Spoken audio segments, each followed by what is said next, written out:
Del saludo de parte del proyecto de escuelas familiares, un escenario para el encuentro de la Universidad de Caldas. Es para nosotros muy grato poder dirigirnos a ustedes en el día de hoy con un tema que ha sido muy indagado por parte de las familias, maestros y estudiantes. Y para ello tenemos dos expertas. El tema está relacionado con el éxito y la permanencia escolar. Cómo hacer que los procesos educativos de nuestros niños, niñas y adolescentes puedan tener un éxito y sus procesos sean de la mejor manera a nivel académico. Para ello contamos con la profesora Yasmín Lorena Suárez. Ella es docente de la Universidad de Caldas, magíster en Educación y Desarrollo Humano y es parte del equipo del proyecto Escuelas Familiares. También contamos con la experta Soraya Moya.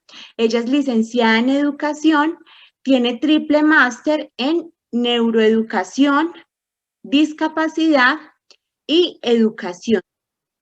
Para dar inicio, tenemos unas preguntas que han hecho familias, maestros y estudiantes y vamos a darle paso a la primera de las preguntas con el fin de comprender cuáles son esas inquietudes que tienen las familias y por parte de las expertas poder tener respuestas que les permitan tener mayor claridad frente al abordaje de estas situaciones. Yo tengo a mi hijo en la escuela y para mí este año se me ha complicado. Eso del estudio en la casa, por el tiempo, el conocimiento, es muy difícil para mí ayudarle a mi hijo a hacer las tareas. Cuando mi hijo se desespera, dice que se quiere salir de estudiar. La verdad, yo a veces también quisiera que se saliera de estudiar. ¿Ustedes qué me pueden decir yo qué puedo hacer para que él no se me desmotive? Después de escuchar la inquietud que nos comparte esta familia, vamos a darle paso a la docente Lorena Suárez, quien además hace parte del Departamento de Estudios de Familia de la Universidad de Caldas, con el fin de que nos pueda ampliar un poco más este tema tan importante que nos trae esta familia en este momento. Muchas gracias, Viviana, y un saludo también a la profesora Soraya. Celebro este espacio, pues que sale de una alianza entre la institución educativa y el proyecto de escuelas familiares. Y qué interesante la pregunta que nos acaba de hacer esta integrante en cabeza de todas las familias, que hoy nos está mostrando una realidad que aparece precisamente por la emergencia surgida a través del COVID, pero que es también una necesidad latente en todo momento de la vida. Entonces, lo primero para responderle a esta mamá es que no podemos desconocer que las familias en su vida cotidiana viven muchas realidades. No solo, vuelvo y lo digo, a raíz de la pandemia, sino de sus propias dinámicas. Esta emergencia nos ha traído modificaciones en la vida cotidiana, estoy hablando de los hábitos, de las costumbres, de la forma de nosotros salir a trabajar, de cada uno de los integrantes de la familia. Y si bien hoy, varios meses después de haber afrontado la emergencia, tenemos resueltas algunas situaciones, yo quiero que tengamos en cuenta algunos aspectos, no solamente para esta transición que nos ha traído la educación de virtual, el conformar un aula de clase en la casa, sino que también podamos ponerla en práctica en términos de nuestra normalidad, por así decirlo, es decir, sin la pandemia. Entonces, lo primero es que como familia nosotros debemos tener en cuenta que somos un factor determinante en esos procesos de formación de los niños, las niñas y los adolescentes. Por eso es muy importante que las familias tengan en cuenta la calidad de las relaciones que están estableciendo con estos niños y estas niñas. Y cuando hablo de la calidad de las relaciones, no es solamente el ser proveedores de alimento, proveedores de sustento a nivel material, sino también cómo nos estamos comunicando con ellos, que también sea una relación cercana, basada y mediada por el afecto, por la comprensión, que no sea una relación de reproches. La inmediatez y la emergencia de estos tiempos nos lleva a reprocharnos porque tenemos que responder a múltiples cosas en ese momento. A veces caemos en imponer autoridad, la autoridad hay que ejercerla, pero no solamente imponerla, porque entonces nos va a llevar a unos quiebres en la relación con los niños, a no entenderlos, y ese es un aspecto fundamental. Lo otro es que hay que generar un ambiente familiar tranquilo, La vida cotidiana en las familias nos trae encuentros y desencuentros. El desencuentro es propio de la vida familiar, no podemos desconocerlo. Lo que sí debemos de resolver es la manera en cómo estamos afrontando estos desencuentros, que no sea de mayor tensión para los integrantes. Un niño que está estudiando, pero al fondo en su ambiente está escuchando el disgusto de la mamá o de la abuela o el tío o la tensión que está viviendo el familiar porque tiene que acompañarle en sus trabajos y no tiene las competencias adecuadas. Esto hace que no sea un ambiente adecuado para ese niño y esa niña. Lo otro es tener una comunicación fluida con los niños y las niñas, quien esté al cuidado, porque no necesariamente es un papá o una mamá. Sabemos que hoy las dinámicas familiares nos muestran que al cuidado de esos niños y esas niñas están otros integrantes.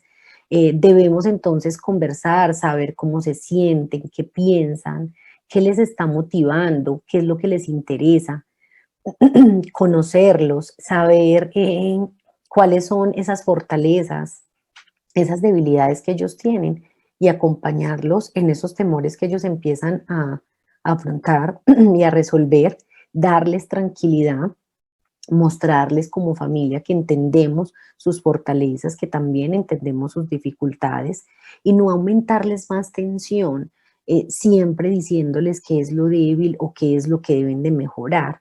Esto va a ayudar a que los niños de verdad puedan sentir una motivación y sobre todo un sustento en la familia para poder afrontar esas situaciones. Una comunicación fluida, nosotros hablamos todo el tiempo de que la familia se debe comunicar, pero ¿qué tipo de comunicación estamos teniendo? Una comunicación a nivel de información, es decir, de entregar la instrucción, de regular que cuiden que cumplan esa instrucción, o es una comunicación constante desde el sentimiento, desde la emoción, desde la compañía, de escuchar y tratar de comprender, una comunicación donde nos lleve a ponernos en el lugar del niño, que está viviendo también unas situaciones complejas por múltiples cambios, no tiene compañeros, el aula de clases en la casa llegaron tensiones porque hubo que conseguir dispositivos electrónicos, o también la necesidad de aprender a manejarlos. De esta manera también entender que en muchos casos la familia cumplía en el lugar del docente, de no entender a veces, de sentir frustración. Entonces estar acompañando y entender que esta situación es compleja para todos, no más para unos que para otros, todos en la medida del lugar que estamos ocupando.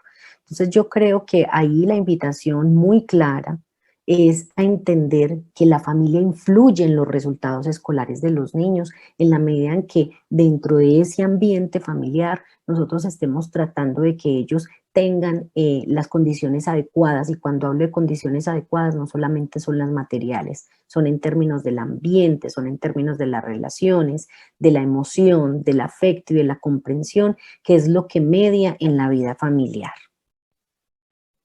Muchas gracias, profesora Lorena, por este aporte que da a los grupos familiares, por dar respuesta de una manera tan clara y tan precisa a esta inquietud que nos comparte esta familia, y abordar toda la parte de comunicación familiar como un elemento fundamental para los procesos que hoy viven los niños, niñas y adolescentes, con todo lo que nos ha traído la pandemia, con todos los cambios que se han dado a nivel familiar y la forma en cómo se pueden abordar estas situaciones de una manera más tranquila a pesar de las circunstancias que estamos viviendo.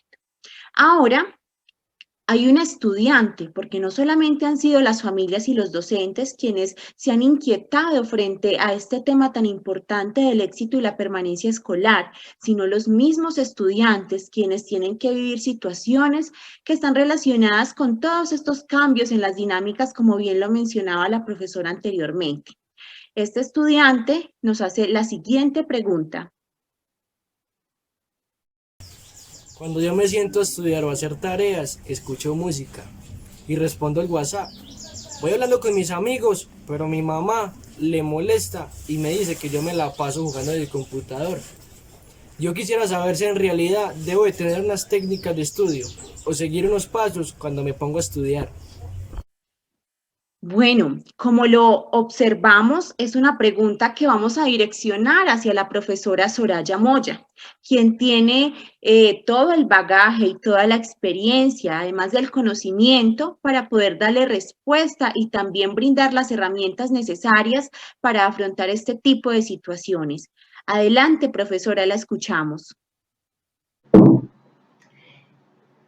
El ambiente en el cual nosotros aprendemos es muy importante. ¿Para qué? Para comprender un tema, para recordarlo, y si yo lo comprendo y lo recuerdo, es más fácil que cuando necesite aplicarlo, pueda recuperar esa información y utilizarla adecuadamente. Las recomendaciones que le da esta madre a su hijo son adecuadas. ¿Qué se necesita para aprender? Un ambiente en el cual yo pueda centrar la atención en la actividad cognitiva o de aprendizaje que estoy realizando. En ese momento, nuestros estudiantes están expuestos a muchos estímulos.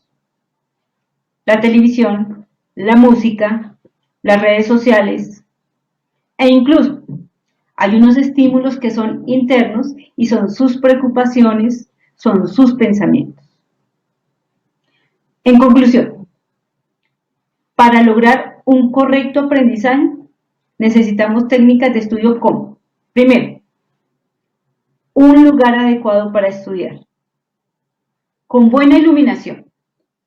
Si estamos estudiando en el día, necesitamos, ojalá, una luz natural. Y si es en la noche o el lugar no es muy iluminado, necesitamos una luz blanca. Segundo, un escritorio, una mesa o una silla cómodas. Tercero, que esta persona haya descansado. El sueño es muy importante en un proceso de aprendizaje, porque en la noche es cuando el cerebro está precisamente consolidando, está, en palabras comunes y cotidianas, está memorizando aquello que aprendió durante el día. Se encarga de analizar qué es lo más importante y qué no es importante para discriminar o clasificar qué va a recordar. De igual manera, ¿qué más necesitamos? Necesitamos aprender a evitar esos distractores.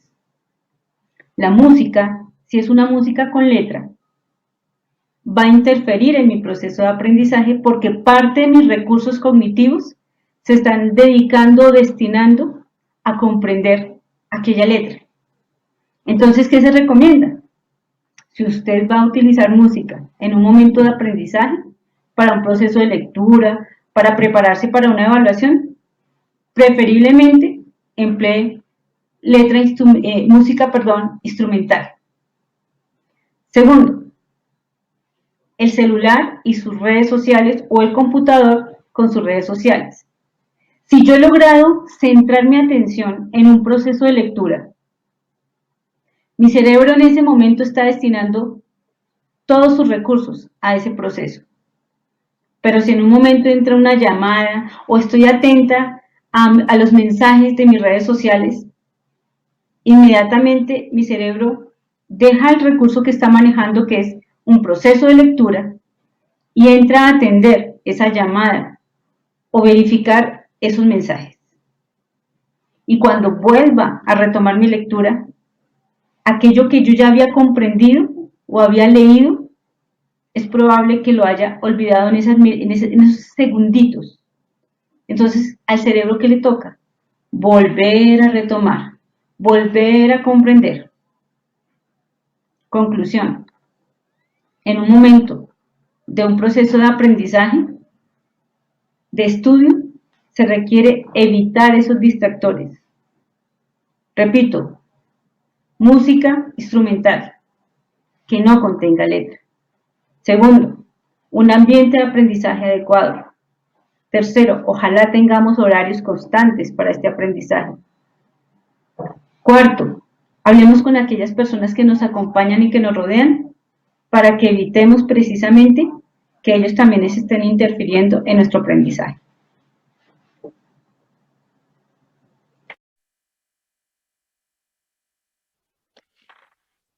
Bueno, muchísimas gracias por abordar de una manera tan interesante y tan amplia esta pregunta que nos hace el estudiante. Seguramente ahora tendrán no solamente él, sino muchos niños, niñas y adolescentes las herramientas para poder sortear y para poder manejar este tipo de situaciones que nos trae esta nueva normalidad, esta nueva cotidianidad a causa de la pandemia, y que esto se convierta en la oportunidad de generar unos hábitos de estudio, unas acciones encaminadas para que todos estos procesos académicos se puedan desarrollar de la mejor manera y de esta manera garantizar el éxito en sus procesos escolares.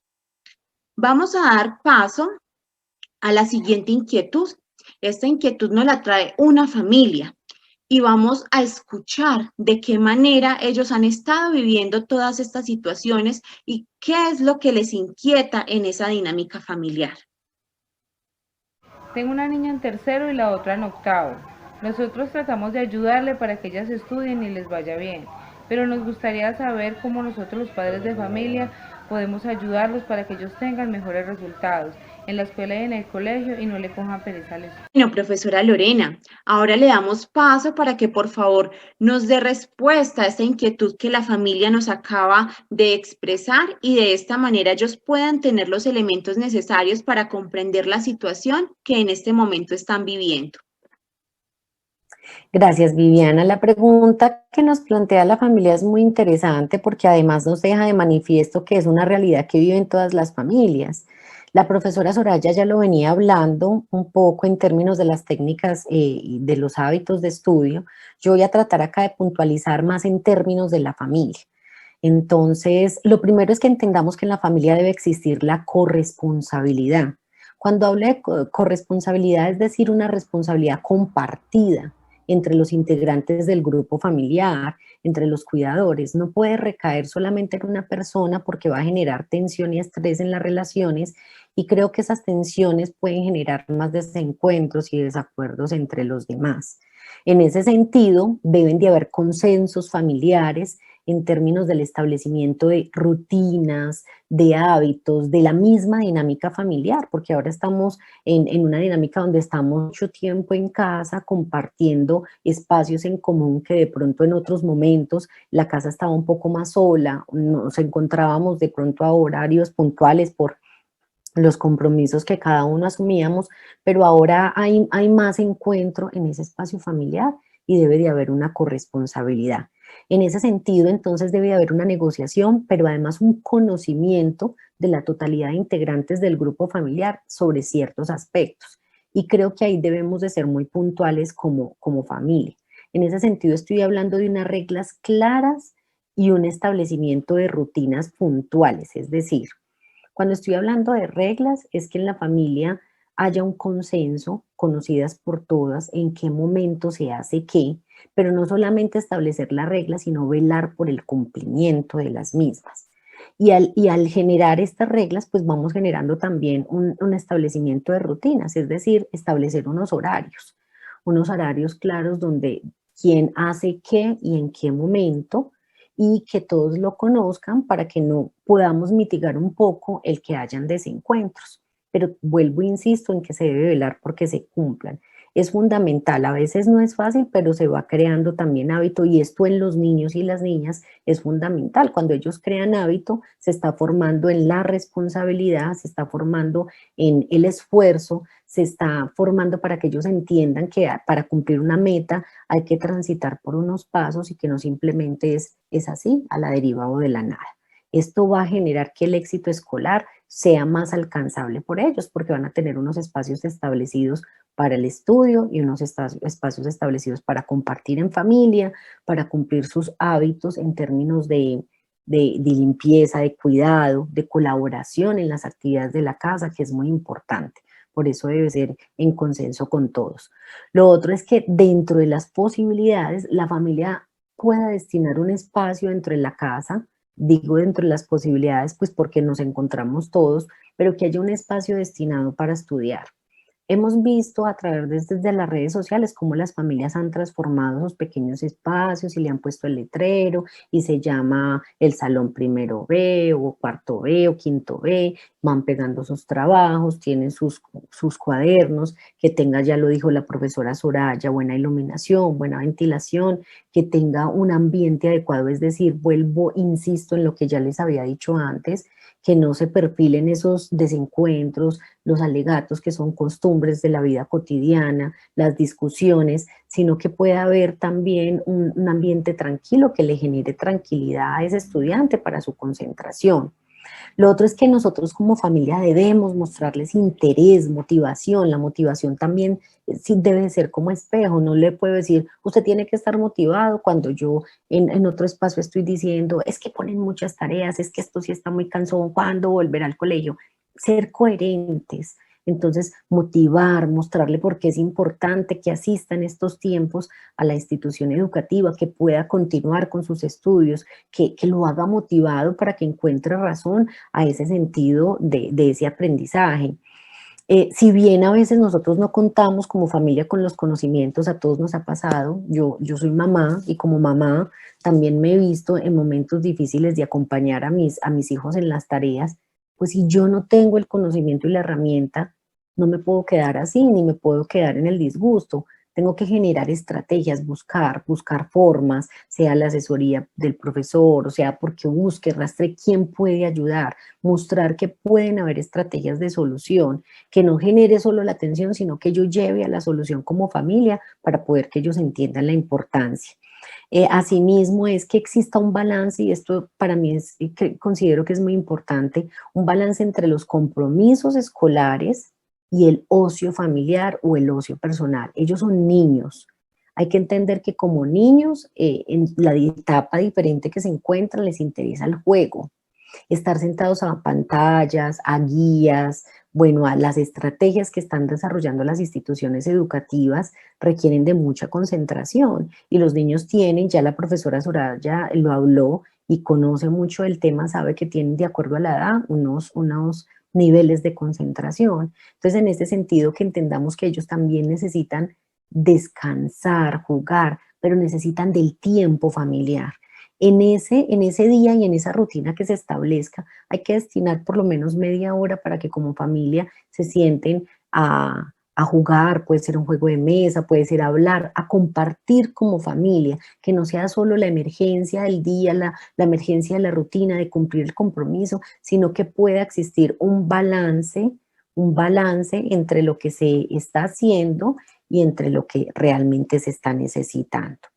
Y finalizo con algo puntual y es no presionarlos a toda hora, no estar diciéndole y insistiéndole, sino que hay que motivar, entender su ritmo, conocerlo, no compararlo, no retar. Los niños y las niñas se pueden frustrar en esas prácticas que nosotros tenemos como familia.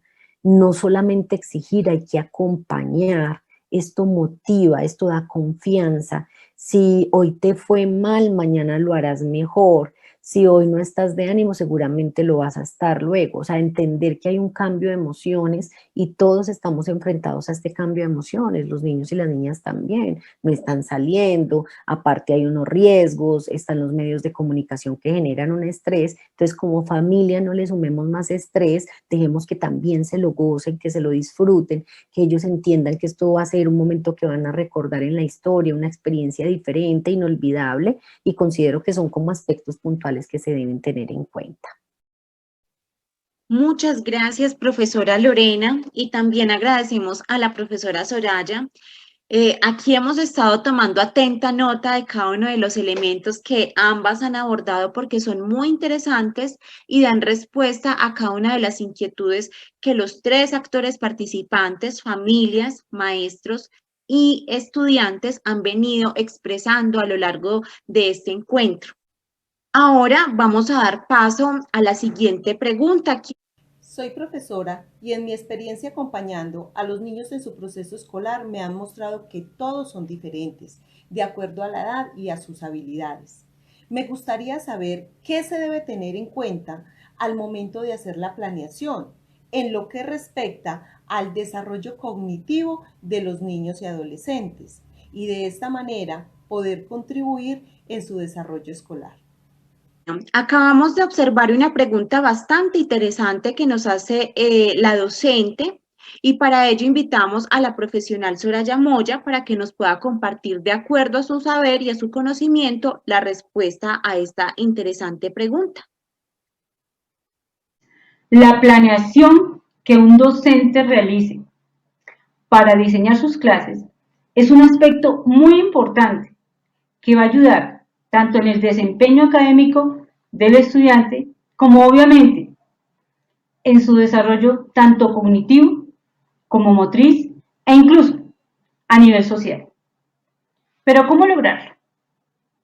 En primera instancia, el docente debe propiciar un ambiente de aprendizaje seguro, donde el estudiante pueda formular preguntas, responder, participar, sin que haya etiquetas, sin que comparemos, sin que nuestro estudiante sea sometido a la burla.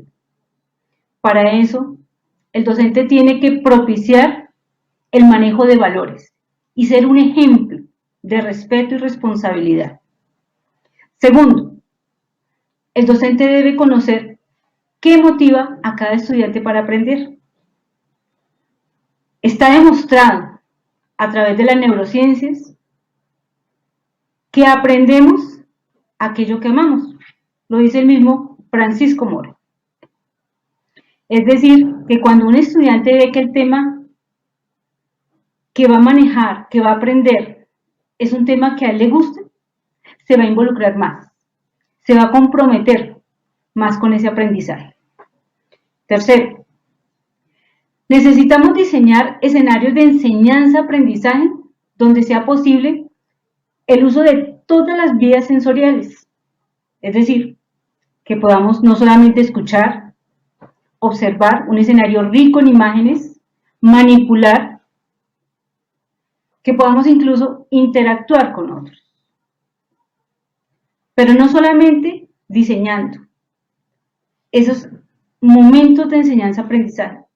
También debemos permitir que en el momento en que mi estudiante quiera demostrar lo que ha aprendido, lo pueda realizar también utilizando diferentes vías sensoriales.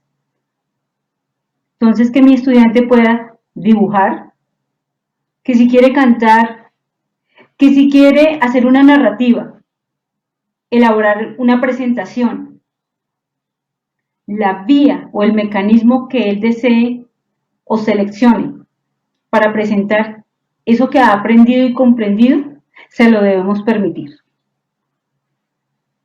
De igual manera, es muy importante que los docentes conozcan cómo funciona el cerebro, cómo aprende un estudiante, cómo interfiere el estrés, por ejemplo, cómo interfiere el sueño, cómo interfiere la risa, la alegría en un momento de aprendizaje. Por ello es muy importante que los docentes aprendan cómo funciona el cerebro y cómo aprenden nuestros estudiantes. Finalmente, no quiero dejar de lado el uso de la gamificación o la ludificación en el momento de aprendizaje, ya que despierta el interés en los estudiantes, tiene un factor muy importante y es la gratificación, ese premio, ese reconocimiento que recibe no solamente uno, sino todos nuestros estudiantes, y es algo muy importante para el aprendizaje. Qué buenos abordajes hemos tenido en el día de hoy por parte de estas dos expertas y con un tema tan importante como el éxito en los procesos escolares de nuestros niños, niñas y adolescentes. Ahora los queremos invitar a que ustedes en los comentarios nos dejen sus preguntas, sus inquietudes. ¿Qué situaciones están viviendo ustedes en sus familias, con sus niños y con sus niñas? Que estas expertas les puedan dar respuesta y ustedes puedan tener muchos más elementos para trabajar esos procesos exitosos a nivel escolar con sus niños y niñas. No, estas preguntas no podrán tener respuesta en estos momentos, ya que por temas de tiempo, pues no le podremos dar el abordaje. Pero las respuestas las tendrán ustedes en nuestras redes sociales, las encontrarán en Instagram y en Facebook. Cada una de las preguntas que ustedes nos realicen tendrán la correspondiente respuesta por parte de ambas expertas. En Instagram ustedes nos encuentran como @escuelas.familiares_ucaldas y en Facebook como Escuelas Familiares. Entonces ya saben, dejen sus preguntas para que puedan obtener sus respuestas en estos días, porque prontamente estaremos publicando cada una de las sugerencias, de las respuestas y de los abordajes que tanto la profesora Soraya como la profesora Lorena nos estarán compartiendo. Gracias a la profesora Lorena nuevamente, muchas gracias a la profesora Soraya por enriquecer estos espacios con sus conocimientos y experiencia. Bueno, muchas gracias por este espacio y no resta además pues decir que este tema es de importancia tanto para las familias como para los docentes. La familia motiva, pero la escuela también motiva al estudiante en el éxito y en la permanencia escolar. Invitar también a que entre familia y docentes haya una comunicación fluida, empática, es decir, que cada uno comprenda las realidades que vive el otro, entender que los docentes también están viviendo una nueva dinámica, entonces que los docentes también comprendan que hay que entender que las familias se están enfrentando a grandes retos, que es importante motivarlos, que no solamente es que nosotros estemos regulando, sino que constantemente nos preguntemos cómo lo estamos haciendo. Para el proyecto de escuelas familiares, este espacio es grato, muy importante, y para nosotros es un reto trabajar cada día por ese fortalecimiento de la relación familia-escuela. Muchas gracias, Viviana, encantada de compartir con la profesora Soraya estos aprendizajes que podemos nosotros generar desde la interdisciplinariedad. Un saludo para todas las familias y esperamos que todo lo que hoy hablamos lo puedan tener en cuenta en sus vidas cotidianas. Muchas gracias nuevamente a las profesoras. Agradecemos también a ustedes por estar conectados con nosotros en este espacio que ha sido pensado desde y para ustedes, para enriquecer esos procesos escolares de los estudiantes, para minimizar esas tensiones y esas angustias que esta pandemia ha venido trayendo en la relación familia-escuela, en los procesos escolares, en el éxito y de los procesos de los niños, niñas y adolescentes. Esperamos que estas herramientas sean de gran utilidad para ustedes y que las puedan poner en práctica, para que puedan tener los resultados que como familias y como maestros desean para los procesos educativos de los niños que tienen a su cargo. Muchísimas gracias, nos despedimos desde el proyecto de escuelas familiares de la Universidad de Caldas y esperamos encontrarnos en un nuevo espacio.